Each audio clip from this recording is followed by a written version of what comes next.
Right. CM Chandrababu మంత్రివర్గంలో 8 మంది బీసీలకు మంత్రి పదవులు ఇవ్వడాన్ని స్వాగతిస్తున్నామని మాజీ ఎంపీ కాంగ్రెస్ సీనియర్ నేత విహెచ్ అన్నారు. చంద్రబాబు నాయుడు కాంగ్రెస్ నుంచి అంచెంచెలుగా ఎదిగినట్లు కొనియాడారు. ఇప్పుడు 4వసారి ముఖ్యమంత్రి కావడం గర్వంగా ఉందన్నారు. టీడీపీ లాగే కాంగ్రెస్ కూడా బీసీలకు ప్రాధాన్యత ఇస్తుందని చెప్పారు. ఇక ప్రియాంక గాంధీ వాయనాడ్లో పోటీ చేస్తే భారీ మెజార్టీతో గెలుస్తుందని విహెచ్ ధీమా వ్యక్తం చేశారు. లక్ష పైన అదేవిధంగా all India institute of medical sciences లో డాక్టర్లు కూడా అయ్యారు.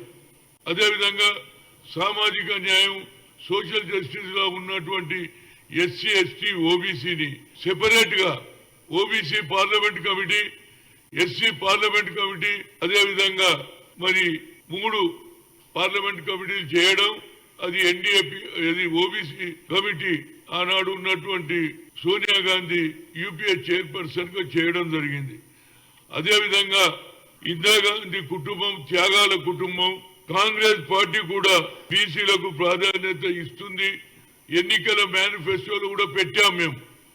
అదేవిధంగా ఎన్డీఏ ఈనాడు ప్రభుత్వంలో వచ్చింది కాబట్టి నితీష్ కుమార్ కూడా ఎన్డీఏలో పార్టీ, అదేవిధంగా చంద్రబాబు కూడా అందులో పార్టీ. కనుక నాది ఒక రిక్వెస్ట్ ఉంది, 11 ఏళ్లు శ్రమించి ఐఐటి